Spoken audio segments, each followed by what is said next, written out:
the greatest sport going. I mean, I loved pro wrestling. I loved the job I had.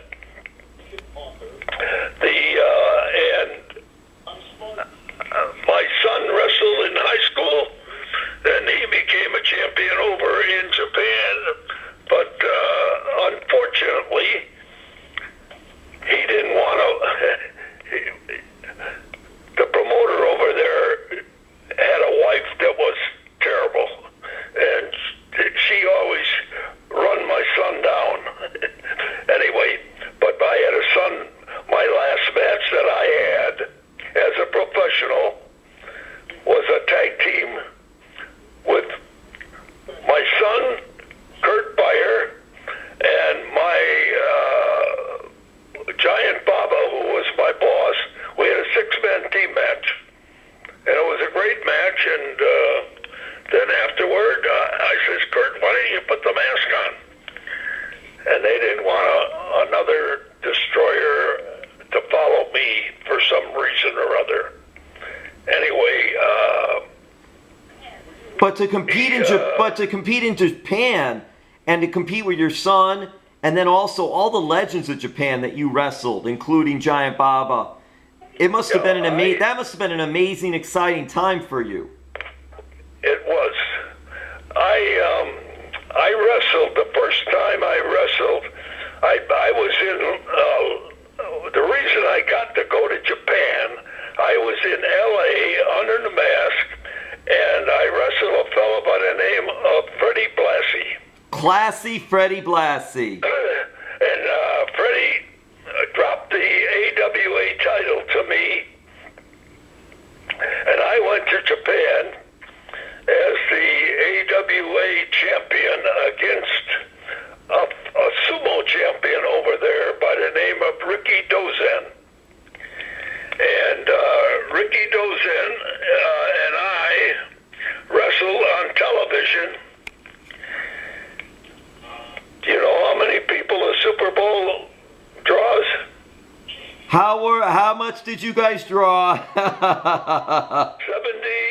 million people watched that match on TV. That's amazing. That's amazing that many people did that. That's incredible. So when you heard that number, when you found out that so many people watched it, just what were you thinking afterwards? What did you think when you found that out? I couldn't believe it.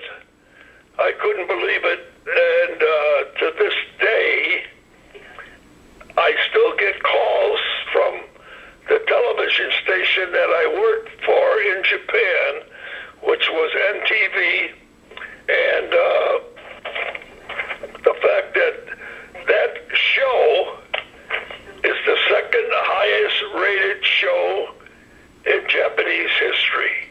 After all these years, because we're talking, that match, what would you say, was that in the 60s? No, it was in 53. In the 50s, and still. And there's been a lot of great matches in Japan. Japan takes its pro wrestling very seriously, and they cover it very seriously.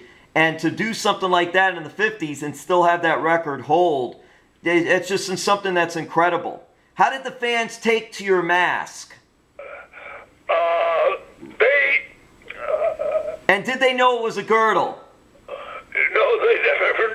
They don't even today know it's a girdle.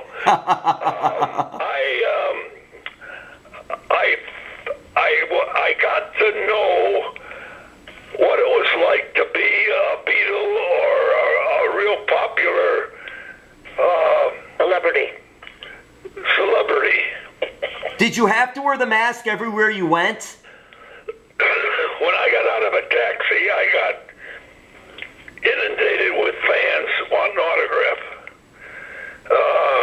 So I knew what it was like to be a Beatle or Elvis Presley, whichever the celebrities were at the time. Well, that's the thing, because tell me if I'm right. If you wanted anonymity, if you want it not to be known or seen, all you had to do was take the mask off, because nobody knew what you looked like, right? So if you wanted to go out to dinner, you could do that without the mask. But if you were walking around town with the mask, everybody knew who you were. That's true. My youngest son, who was about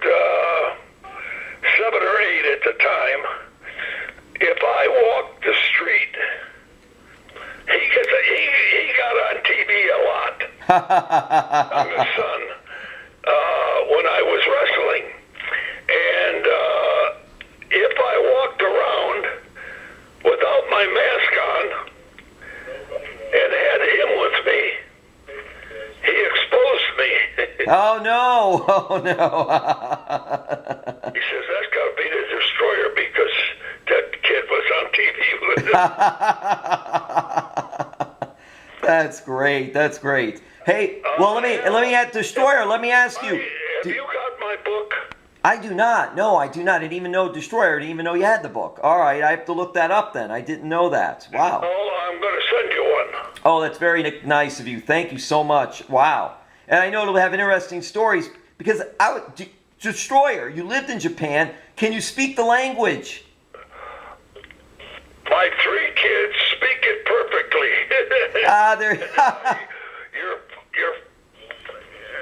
I was on a television show in Japan that was a musical comedy, and it was on a Friday night at 10 o'clock, and it was the #1 show in Japan for 4 years. It was funny. They did things to me with the mask on that they talked to me, and I didn't speak. Then I started to learn it, and the star of the TV show, her name was Wada Akiko. Wada Akiko was the best singer in Japan. She was very good. She was a lead on our comedy show. She says to me one day she says, Destroyer, she says, you're learning too much Japanese. Oh no! Because they would play jokes on me in Japanese, and they got a big laugh. And when I started to learn what they were saying, I didn't react the same way. So they said, don't learn any more Japanese. And that's about what I did. I speak enough Japanese now to get by, but I don't speak it fluently. But your kids did. Your kids spoke Japanese. My daughter went over to Japan and worked for General Motors, and my son right now goes to Japan for a company here in Buffalo, and he's in the computers. So he speaks it fluently, and my daughter speaks it fluently, and my young son is in Florida. My young son probably speaks it better than all of them because I got divorced from my first wife when she was in Japan.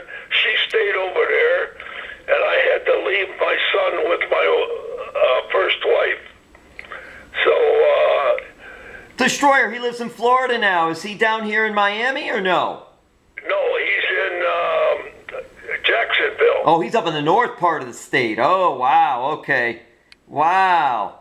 Jacksonville's right there near Georgia. It's right there and all. So that's something. I'll have him get your article in the paper. Well, you know what? That's interesting because the Miami Herald. he has because of the Jacksonville Jaguars. Well, do you still watch football today? Do you still watch the NFL? Oh yeah. So are you a Bills fan then? I am a Bills fan, yes. So what do they need, Coach? What do they need? They're working up to try and get a coach and a quarterback. Maybe we get the Destroyer out there to coach this team, right? I went to tell them I would like to play with the Bills. They said you're too small.